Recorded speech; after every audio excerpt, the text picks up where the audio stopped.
So today we're going to talk about the Roman city, Roman building, Roman social history, that kind of thing. One of the things that we can learn about the Romans is that they were great builders. We've already said they were great imitators. And in the area of building, they will also be imitating. They're going to take things from the Etruscans, they'll take things from the Greeks, and they will use it to their advantage.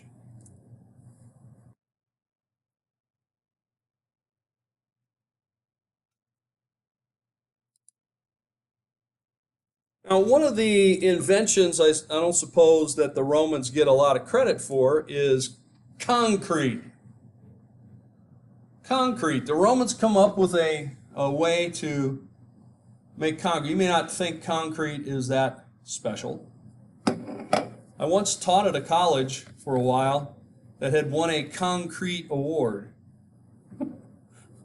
A concrete designer, I don't know, some kind of award, because the entire campus was made out of concrete. The walls of the building were just poured concrete, and to sort of make it a little more interesting, they took like wooden pallets and pressed it up against the thing so that when they poured the concrete and then they pulled the pallets off, you could see like the indentation of wood and stuff. So anyway, they won awards for it. All the sidewalks were gray concrete, the buildings were gray concrete, everything was gray. And when it would rain, it was like, I thought it was a really depressing campus, but that's just me. In fact, one of the problems they had is that people would run into the walls. Because the sidewalk and the building just kind of all went together. So finally they had to go back, and at about, I guess what they considered most people's eye level, not mine, they painted a line. They just painted a line around near doorways, near where sidewalks. So they didn't do the whole building, just because they had so many people who got injured, they were walking along, wham, right into the building because it all kind of blended together. But concrete, despite my, my idea that it leads to depression in some, is a very useful and an amazing engineering feat. In fact, they even developed a concrete that would get hard underwater. They used it to build the harbor at Caesarea, for example. Israel, along that coast of Israel, there along the Mediterranean, doesn't have many good places for a harbor. But Herod wanted to build a great harbor. And in fact, he built, was probably the best or the top couple of harbors in the entire Mediterranean during the Roman period. He did that by using concrete that would harden underwater. They would make a form, they'd pour the concrete into it, it would solidify, then they could pull the form out and do it again. And that's how they built the entire harbor. Yeah. So when we went to Caesarea, is that what you're talking about? How you make the Summer Palace that goes out? Yes. Not only the palace, but way out from it, there was an enclosure with a lighthouse. All that stuff's gone, but there was some of the drawings would show it. But there was an enclosure with a lighthouse, and then it had warehouses or storage places they could unload the boats there, and then they would sail it in about where his palace was. And there was also a temple to Augustus, and there was about in that area, that you're talking about. That's where it was. I don't know. Well, maybe on another time I'll talk about Caesarea and I can show you there's some nice reconstructed photos of it. Well, basically they initially made it by mixing volcanic ash and lime. Volcanic ash, or tuff, it's Tuff, tuff, or tufa. They would take that and kind of pulverize it, the ash, if it was in a soft stone, and then they would put in lime, and they would mix it up then with water, and you could then, the advantage to it is that it was relatively lightweight. It was lighter weight than, like, big blocks of limestone or something. And also you could shape it in any shape you wanted. All you had to do is build a form, a wooden form, and then you can make it any shape. You can make it curved, you can make it, which, is hard to do with stone. Hard to do with stone. For example, one of the prime examples of this is the Pantheon. The Pantheon of Rome, in Rome. If you ever get a chance to go to Rome, anybody here been to Rome? You've been to Rome? Did you go to the Pantheon? Okay, good. You should go to the Pantheon. It's kind of north of the Forum.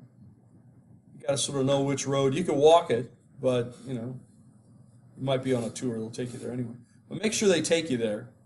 Besides, in that neighborhood, there's some nice restaurants. So go see the Forum in the morning. And when it starts to get hot, then go to the Pantheon, and you can have a nice lunch, and you can go in and see the Pantheon. There's also gift shops around there, too. I get no money for any of this, but, I'm just telling you. I'm just giving you some travel advice. But you do want to see the Pantheon. It is about 150 foot dome. So it was the largest dome constructed at that time. And it was the largest dome for many years. Until they built St. Peter's Basilica many years later, like 1,500 years later when they built it or something, 1,300 years later. And it is preserved, by the way. The Pantheon is preserved because it was turned into a church. So, also a lot of famous people buried in there. But I digress. Like Victor Emmanuel II, the King of Italy, was buried there. Well, let's talk about housing, shall we? Okay. Where did Romans live?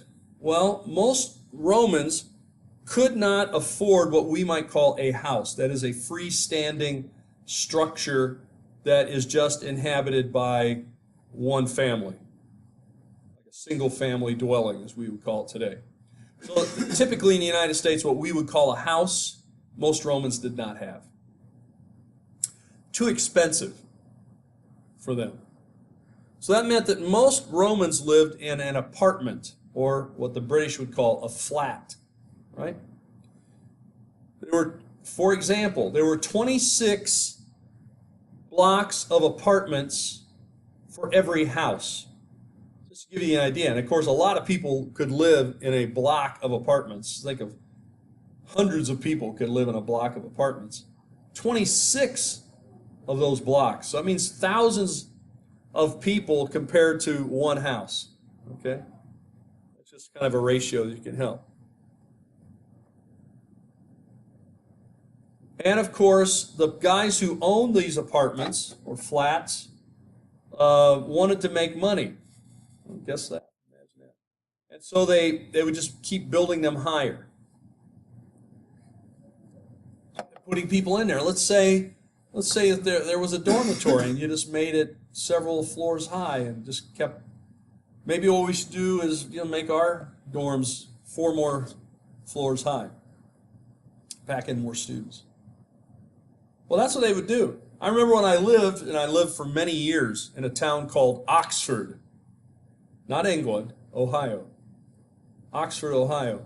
And is the quintessential American college town.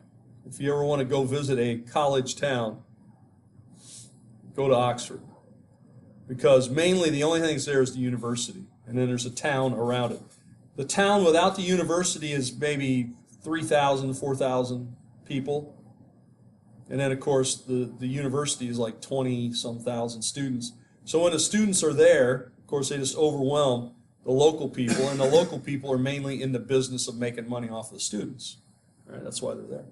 So I remember there was a place that didn't have any apartments, and then suddenly there were, the guy got in with the zoning board or whoever, and he built this apartment thing. It went up, and then he actually went up above that.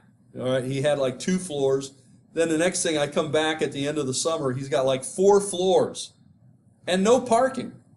There was no parking for anybody. I don't know how many people were in that building. And as far as a fire hazard, I mean, because there was only one way in and out of that building. Anyway, well, this was a problem in Rome too. They just kept, just put it up higher, and then of course your profits could go up. During the time of Augustus, he did limit in the city of Rome the height of apartments to 70 feet. 70 feet high. Couldn't go higher. So that's, you figure a floor is about 10 feet, but anyway, we'll say 6 stories. Now, remember, of course, the Romans did not have elevators. So in our day and age, what is the most expensive, like apartment or hotel room? Penthouse, right? You're way up at the top, and you got the beautiful view, and there's nobody, I don't know if you've ever lived in an apartment, as I have. I've lived in several different ones. If you're not on the top floor, then you are surrounded by noise. In other words, you got people on either side of you, sometimes behind you, and then above you. I remember in this one place I lived in when I was going to Miami in Oxford, Ohio.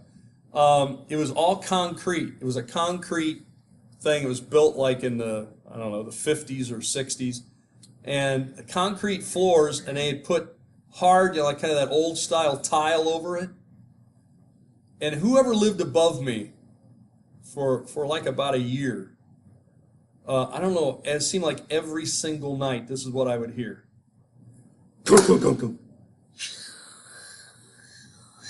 Boom. And then again, boom. It was like somebody was taking a bowling ball. This is what it sounded like. I don't know what it was. They were taking a bowling ball. They were dropping it on the floor. Boom, boom, boom. It bounced a couple times. And then it would roll slowly.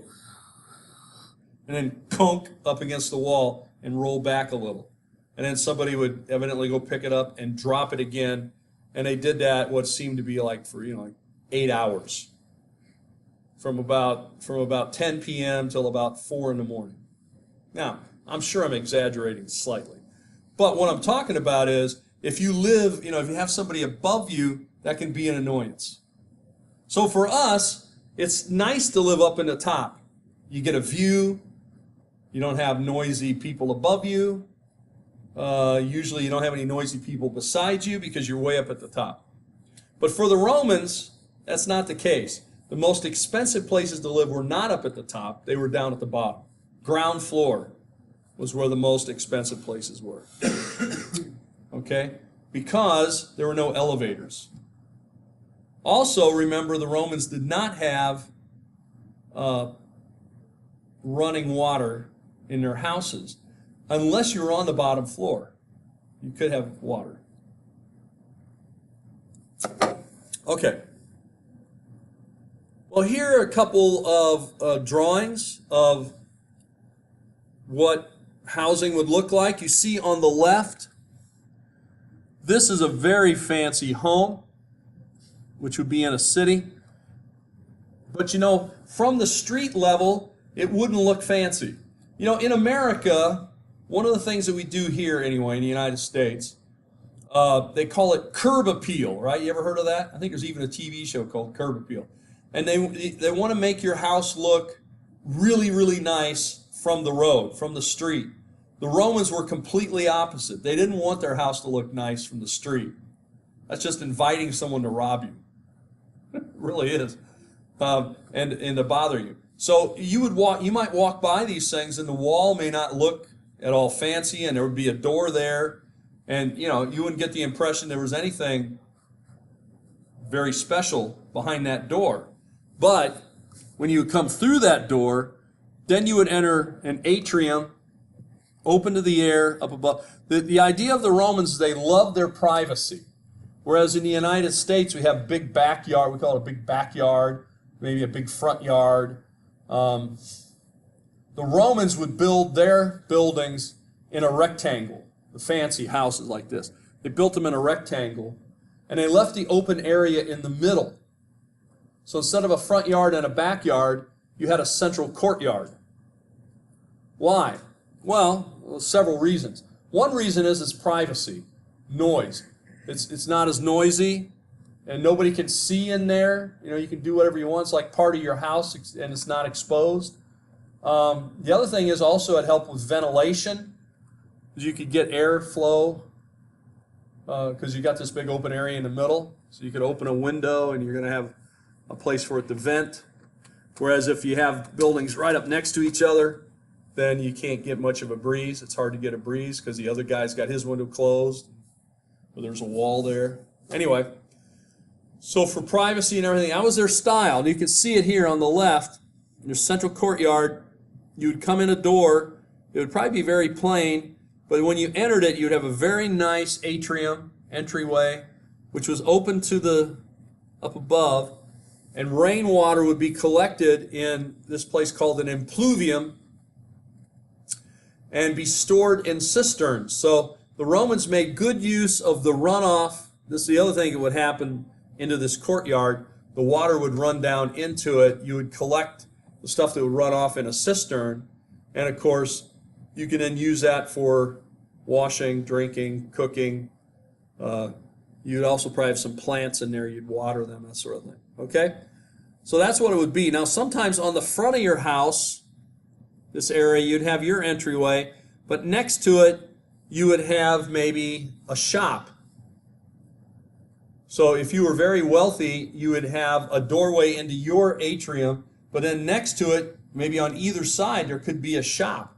The shop could be a place where they're selling goods, or maybe it's a little restaurant or something, and then you would rent that out to somebody. So you're making income on the front part of your building, which, you know, you're not losing that much space, but you're making a lot of income.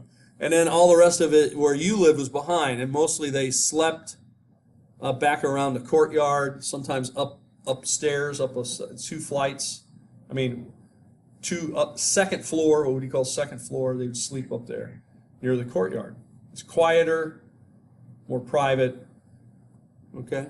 That's what you kind of see on the right. It's showing there's some sleeping areas there and a shop in the front. All right, just to give you another idea, here are actual apartments in Ostia. Anybody know where Ostia is? You remember? Remember the name? Yeah, we mentioned it, right? What's that? It is. Yes, it's the port city for Rome. Very good. So, Ostia is on the Tiber, right where the Tiber meets the Mediterranean, the Adriatic, and well, I guess the Tyrrhenian Sea, and so it's a work. Whereas Pompeii is kind of a rich town, Ostia is a working class town. Does that make sense? It's not as fancy. Because we get Pompeii and we see the way Pompeii is laid out, and you think that's the way all Romans lived. Really, Pompeii was a pretty wealthy town. Okay, it'd be sort of like going to, I don't know, maybe Beverly Hills or something, to say that's the way all Americans live, something like that. Ostia is a much better idea of how most Romans would live. But take a look at these apartment blocks. This looks pretty modern, doesn't it? You know, I mean, this could be in a city today or 100 years ago. I mean, it looks fairly modern. And it's all made out of concrete. These are very solid buildings. That's why they're still standing. In many cases, they're standing up to 2 or 3 floors. And you can still walk up the stairs and go up there because they were solidly built. Nothing fancy about them. Okay? A lot of neat stuff at Ostia. So You know, I don't know if that would be my first place I would go in Italy, but I would definitely worth a visit to go to Ostia. Okay. So housing, just to give you the idea, we've already talked about this. The top apartments are the cheapest. The the most expensive are on the bottom. Because mainly why? No elevator. Without an elevator, nobody really wants to live on the top floor. Right? It's kind of like there's certain buildings around this area that only have one elevator for lots of people. I've heard rumors. And when that elevator goes out, then certain people need to walk up a lot of stairs. Because there's only 4 floors, but there's really 5 floors. Because one floor doesn't count as a floor. So anyway, you got a lot of stairs to climb if you're living way up at the top and the elevator's out. So it's not that, you know, otherwise it's nice, you got a nice elevator. So the most expensive are at the bottom. So here's just an idea of rent. The rent for the bottom apartments, one estimate was 30,000 denarii a year. Remember, denarii is a coin, is originally based upon one day's wages. So imagine that, 30,000 days' wages for 1 year. That's a lot. Okay, I don't know, what would a day's, like, say, minimum wage, $7, $8, you're working 8 hours, so, okay, like $60 a day, 65, I don't know, something like that, $70 in a day. And then you figure, you know, even by our standards, most people work 40 hours in a week. So let's say $300, some $400 in a week. That would be a pretty good pay. Well, you would need to do that over and over and over. This is like several years' wages at minimum wage for one thing. But if you lived up at the top, 2,000 denarii a year for a top, you know, for like a apartment high up. That's the difference. Even if we don't try to translate it over to our money today, it's 15 times more expensive to live on the ground floor than to live up high in an apartment building. All right, here's another drawing of a house. There's the main entrance. You can see this is the street level, street from the outside. Notice that just below the main entrance sign, here is a shop. So this is pretty standard. You'd see this at Pompeii, you even see it at Ostia some. If somebody actually has enough money for a house, it's even much more expensive. So you'd put a shop here, put an entranceway here, you'd have bedrooms up above. The atrium, you can see here, with an impluvium in the center, which is basically like a square opening, kind of looks like a fountain. Of course, it's not a fountain, it doesn't bubble up, but it catches the water. And you can draw water out of it. Then here is the garden, or the courtyard.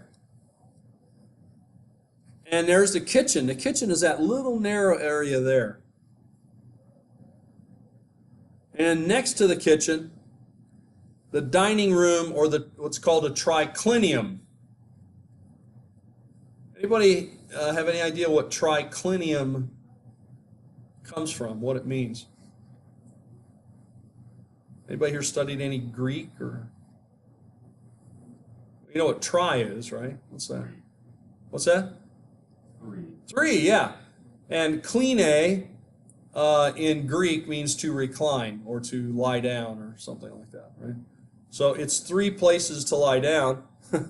And so basically what happens is you have a room, and on 3 sides of it you can recline. So you bring the food out of the kitchen, bring it around through the door, and servants would serve you, and there would be tables in front of you. So the ancient Romans ate the way I imagine many of you eat. Laying on the couch with like a box of pizza on your chest or a bag of Doritos or something. They eat reclining, sort of eat with one hand. And, that's how they did it. And you would eat with your right hand, by the way, not your left hand. The left hand was used for other things, so therefore was not used for eating in proper things. It's still that way in the Middle East, at least, definitely in Arab countries. You do not want to hand somebody something with your left hand, nor do you want to, if it's like a community, like a buffet thing, reach in there with your left hand and grab something to eat it. That is very offensive, because the left hand is not clean. It's unclean. I had some people say, but I'm left-handed. I say, well, become right-handed while you're at their house. I don't think just telling them when you walk in their house, I'm left-handed, is, the answer. Anyway, that's me. So here's a triclinium, and here's a model, one that's set up, where you had the basically look like couches or benches, and then a table, and then the servants would bring all the stuff into you, and they could also clear the table. They could go around the table. So you would put your empty drinking vessel there. They'd probably refill it. You would put your stuff there. Okay? All right, that brings us to another favorite topic of many, water and plumbing. Where would we be without water and plumbing? 24. We go to 1150, right? Yeah. Well, here you can see a pipe along the side of a road. One of the things we do, again, a lot of things that we do could be traced back to the Romans. One of them is having our utilities running under and around and near our roads and streets. The Romans did that. They ran their sewers under the streets. What do? We run our sewers under the street. It makes sense, but it's also, we're kind of imitating. They also had their water pipes. We have utilities in most cities are all along or near the streets, because the streets give you access to all kinds of property, and the Romans did that. So here we see a pipe that's connected. You needed water. Now, if you lived up in the top part of an apartment, you had to carry the water up there yourself. So imagine, like now you carry your book bag, and I see some of these people will bring back their food, and they'll ride up the elevator, and they've got, like a pizza box or whatever, and they're going to go up there and eat in their room. Imagine if you had to haul all your water up to your room yourself in some kind of container. So you'd have to go down to the street level, find a place where you could access water, and then carry it all the way back up to your place where you lived. If that was the case, you probably wouldn't have a whole lot of extra water up there, right? Because it's a lot of work to carry the water. Water is heavy. Water would come into the towns via aqueducts. So if you went to Caesarea, Taylor, did you go to Caesarea? You didn't went to Caesarea. You guys went out by the aqueduct, right? Yeah. So you saw that aqueduct, and that goes all along the Mediterranean there for many, many miles. Of course, you find those in Roman towns. It's a very common feature is to have aqueducts. They're bringing water from the hills, the mountains, wherever there are springs or things like that. And they're actually, the Romans built it to be a sort of man-made stream. That's the way to think about it. It's a man-made stream. That means it's all gravity feed. So the Romans had to build those aqueducts precisely enough that the water would flow the way they wanted it to flow. Right? Easier said than done, but that's what they would do. So the aqueducts, in fact, I think if you brought a Roman, this is just my idea, If you brought a Roman from, say, the 1st century into our even where we live today in the 21st century, I think the thing that would amaze them the most would not be all our high-tech stuff, but it would be plumbing. You've got this toilet, this place in your house that you press a little button and water just flushes it all away and it just automatically fills up, and then you just go over to this thing and turn it and water comes out, and you got cold and hot water. You can get in a shower and you have hot water. You don't have to build a fire. You don't have to haul any water. I mean, it's those kinds of things. You get ready to cook, you just put it in a microwave. I think a microwave would catch their attention. Those kinds of things that really affect your daily life of, say, a 1st century person is what would get to them. So the aqueducts would sometimes run underground, sometimes above the ground. The one at Caesarea is above the ground. But there were some that went underground in like tunnels. When I worked at Abila in Jordan, I worked in mapping underground water tunnels, water channels. Now, they would move the water into the town, so the water would come in an aqueduct. It normally goes to a large tank. They usually have a reservoir tank. It would flow into the city, and then it would keep flowing out of that tank. So the main difference between our plumbing system and their plumbing system is that our plumbing system is pressurized, right? We have pressurized water. You open the valve and the water flows, and you close it and it stops, and it's pressurized all through your house. The Romans did not have any pressurized water. Everything is flowing like a stream. That's what you got to remember. So when the water flows in, it's got to flow out almost immediately. You maybe could have a tank where you could keep some of it in your house, but it's going to overflow, and so you have to let it flow out. Okay? And that's pretty much the way it works almost 100%, 98% of the time. There are a few occasions where the Romans built a siphon.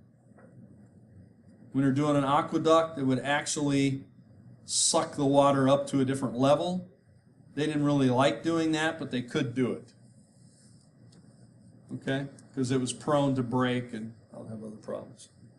So, piping it through the ground. Now, as it gets piped through the ground, now take a look at this aqueduct system here. It's 2 aqueducts that intersect, and one goes under the other one. I think it's pretty ingenious because they're running the water source from 2 different places and going 2 different ways. Vitruvius was the great Roman architectural historian, engineer, and he basically commented that the water system of Rome is far greater than the pyramids of Egypt. And I think he's right. Well, does anybody know, we have the word plumbing, where that word comes from, plumbing.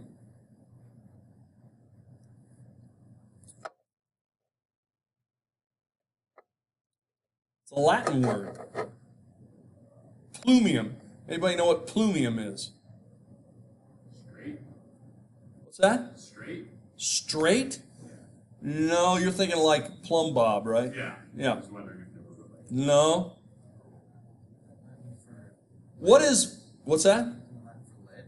Lead, yes, very good. Give yourself a lead bonus point. And what is the chemical symbol, those of you who are chemists, for lead? Pb, for plumium. So the word lead in Latin is plumium, and the word plumium gives us the word plumbing. Why? Because, they're using lead to make the plumbing, to make the pipes, and so forth. Why? Why lead? Why would you use lead? You may say, well, you shouldn't use lead because it'll poison you. Okay, but what is the reason to use lead? Cheap. relatively cheap. Very soft. It's malleable, it's soft. And there's a third very important thing. What does water do to things? That's rust. Yeah, if you use metal, like iron, anything made out of iron, it's going to start to rust, it'll corrode, it'll get holes in it, it'll get, red coloring in it. So yes, lead does not corrode. Lead is malleable, so you can fashion it into pipes and different kinds of fixtures pretty easily. And there was a relatively large abundance of it, although I don't know how cheap it was in the Roman period. It was fairly cheap, but the main thing was it wouldn't corrode, and I can shape it any way I want. I remember also when I lived in Oxford, I lived in an old house for a while, and there was still plumbing in it that was lead. I remember the bathtub drain was solid lead.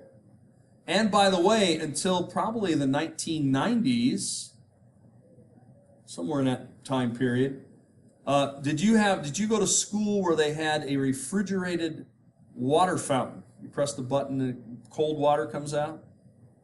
You know what I'm talking about? A lot of schools have them. The tanks in those water fountains were made out of lead because they would not corrode. You could refrigerate it and store, it's kind of a tank full of water and then pump it out. That started to change, I think, in the 80s or 90s. Started making it out of something different. Well, why? Well, because you could shape it that way. It wouldn't corrode. It's great for plumbing. So that's where it comes from. The chemical system symbol is Pb for plumium. That's where we get plumber. Vitruvius, here's my quote from him, basically a paraphrase, said, "The aqueducts of Rome are better than the pyramids of Egypt." Now, one of the ways in which the Romans built this is actually an aqueduct being built. Look at the scaffolding that they're using. And notice how the main part of the construction of an aqueduct and of a lot of Roman construction is an archway. The archway is really, the Romans did not invent the arch, but the Romans certainly perfected it and masterfully used arches in about every big building they built. Like the Colosseum, the aqueducts, Pantheon. You find arches all over the place. Yes? Cement. Well, a lot of them are cement up at the top. In other words, the top part is cement. But yeah, a lot of them are stone arches, and then maybe cement waterways. You're talking about solid concrete. I think part of the reason with an aqueduct, I don't know, you may have to ask someone else, but I think part of it structurally, if you're building something, it could be done in a circle or in a rectangle. It would be very solid. If you have it sticking straight up like this, I think it's a little more vulnerable to shaking or sideways motion, earthquake motion, which might be why they didn't use it for the uprights. So as you can see how the Romans built this, they do have pulleys, they do have scaffolding.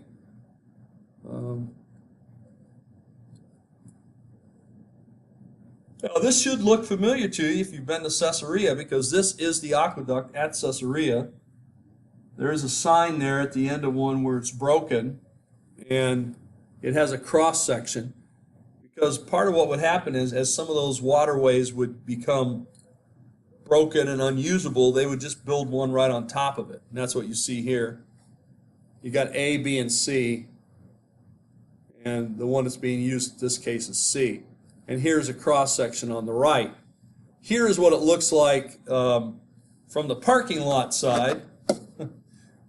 Here's the aqueduct at Caesarea. So you can see the use of arch after arch after arch after arch. Of course, this is a bit deceptive because a lot of that's filled in with sand. You could excavate down here and this would be, those arches would be probably about twice as high as what they appear. It's been silted in with, or sifted in with sand. All right. Let's talk about apartment life, shall we? Okay. Notice this thing I have here. This is a brazier. It's basically, this is the way people would cook up in their apartments. You didn't have a gas stove, an electric stove. You didn't have a crock pot, or what do they call those other kind of pressure cooker things? What do they call those things now? A lot of people are getting them. It's kind of a fad right now. Well, this is the way they had to cook. You have a metal box on legs. You would put the wood under it in here, build a fire, and then you had kind of a grill or a grate on the top that you could put a cook pot, something like that, to heat up water, make a stew. I suppose you could actually grill meats, although I don't know. That's a pretty pricey way to eat grilled meats because you're mainly just eating meat, and meat was expensive. So the Romans tended to do what a lot of us poor people have done for many years. You eat some meat, but you kind of stretch it out with other stuff. You put it in pasta, you put it in rice, you put it in, vegetables, and make a stew, something like that. So you take one piece of meat and you could feed a whole family, whereas if you're doing a grilled meat, you'd have to have several pieces of meat. You get my idea. Well, what you guys need is ramen noodles. I'm a big advocate of the ramen noodle. Here's my tip for you. You might try this if you like the ramen noodle, and I think you do. You put the ramen noodle in to cook, and when you do that, break an egg in it, or maybe a couple. Cheap protein, and it'll cook right in there, and then you just eat it right up with it. That's an easy way to, punch it up a notch. I also put in my ramen noodle, it's very radical, I put a slice of American cheese, and it melts and it makes kind of a creamy sauce. You might try it. Put the water in, get it going, and then just throw in a slice of processed American cheese. It'll melt, and it'll make the water a little more saucy. And you dump an egg or two in there. And here's the piece of resistance, as the French say, as Taylor's roommate said last summer, the piece of resistance. What was his name again? What's that? Valentin or Valentine? That's what I thought. Everybody called him Valentine. Valentin. Well, anyway, maybe they were just insulting him or something. Maybe there's more to his story that we didn't know. Anyway, then on the very top, I get a little container of sesame seeds. It's like in a little shaker. And once you pour it out into the bowl, sprinkle a few of those on the top. Now you put in a dash of soy sauce or whatever else you want in there. And you got yourself a pretty good meal. I'm getting myself hungry right now. Well, anyway, the Romans didn't have ramen noodles, but they would cook on these things. Now, this is why they had a lot of fires. This is just sitting right on the floor. You imagine you might kick this over, somebody might bump it, hot coals go on the floor of the apartment or maybe up against the wall. Of course, it's smoky in there because you got a window, but you don't have a chimney, you don't have a flue. And so there were a lot of fires in ancient Rome, in these apartments and so forth, because of the way they cooked. And of course, they didn't have much fire control. Remember, let's say you live up on the 5th floor, 6th floor, and you're cooking your dinner. And and something happens and it gets knocked over and a fire starts. How are you going to put the fire out? Well, water. How much water are you going to have? Not a lot. You're maybe going to have one pot or 2 pots of water, like a container of water. You can throw that, but if the fire starts to get away from you, you can't just go over to the fill it up again. All right? So we don't have much fire control. That's why fire was a terrible problem. We hear about that there was a great fire. Anybody know under which emperor there was a great fire in Rome? Nero, right? He blamed the Christians, right? Well, that's just one of many fires in Rome, but that, of course, is the worst one, I suppose. Augustus created a sort of fire police department. It had 3,000 members, but that's for the whole city. And the city of Rome was like 1 million people. And if you're going to have police and fire of 3,000, probably not that adequate. But Nero's fire appears to have been the worst in a long line of fires. So I want to read a little passage to you from a guy named Juvenal. Anybody heard of Juvenal? The Roman author Juvenal? He wrote 16 satires. Now they are satirical, which means, they may well be a bit exaggerated, but they do reflect, any satire to be good must reflect a situation people can relate to, right? Juvenal writes 16 satires about living in Rome. So if you ever want, to have, just a giddy time, you might start reading Juvenal's satires. It will give you a whole different view of life in Rome.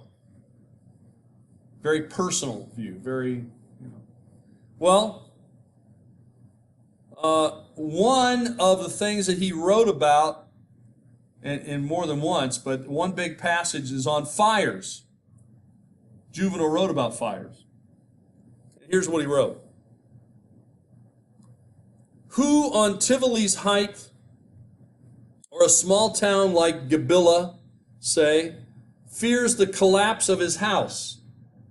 Now, by the way, Tivoli was where the rich people lived, right? And Gabilla was more out in the country. But he's saying if you live in Rome, if you live in the city, if you're not rich, Rome is supported on pipe streams. That's pipes, water pipes, lead pipes. Matchsticks. It's cheaper, so for the landlord to shore up his ruins, patch the old cracked wall, notify the tenants that they can sleep secure, though the beams are ruined above them. If any of you live in old apartment buildings, this might sound familiar to you. No, the place to live is out there, where none cry fire. Sound the alarm of the night, with the neighbor yelling for water. Move the chattel and goods, and the whole 3rd floor is smoking. All right, so he's sort of painting a little picture for you there. That you wake up at 3 in the morning, your neighbor is yelling for water because a fire has started in their apartment, and guess what? If you don't go help them, it's going to be your apartment. It could be the whole building. So everybody has to do one of 2 things. Go help try to put out the fire, or get their chattel, get their possessions that they can move, and start running down the staircase to get your stuff out of the building before it burns up. And then we got 4 minutes. So, what do you think of this kind of living arrangement? Does it all sound familiar? Do you think landlords today are similar? Do that in the room here. Just say, what are the problems with the room? All right, let's write it down. All right, and then if there's any issues afterwards, then they just mark those issues rather than actually fixing them. So you're saying that perhaps in your experience at a different university, you've had troubles with housing. Theoretically. Theoretically, you could. So you're saying that you would say, oh, there's a problem in the bathroom or with a sink or whatever, and they would just write it down. So, okay, tell us the problem. Okay, the sink won't turn off. The toilet doesn't flush right. What other kinds of things might you list as a problem? People don't know how to properly install doors so that they're level. They don't realize they're supposed to put the plate in the shower after they put the tile work down so you can actually unscrew it. Are you alleging there are problems with the construction at a university you attended, or? No, it's just things. You're saying hypothetically at a university that you might have heard about These are things that may or may not have happened. concern for. In a hypothetical thing, this might be things that someone might encounter hypothetically. Or what you're saying is you lived in the super. Great. Have you seen that movie? It's basically this. The guy, The super, yeah. he's a slumlord, and he's sentenced to live in one of his own apartments for a year. That's a pretty good sentence. Well, you get the idea that Juvenile's saying, you know, these apartments are cheaply built, you know, they're going to fall down, they're going to burn up, there's, you know, fire starts, there's no way to put it out, and, you know, so they're kind of death traps. And we're going to get to next time, be sure you remind me, because we're going to talk about sewage. I'm going to say, I was going to get started on it, but no, it's better to, it gets its own, you don't want to break up the story of sewage. It's usually one of the students' favorite stories. All right, we're about out of time, so let's leave it there.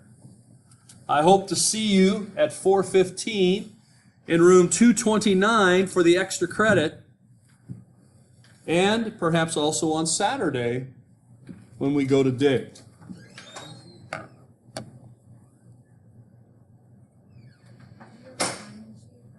Didn't send it around.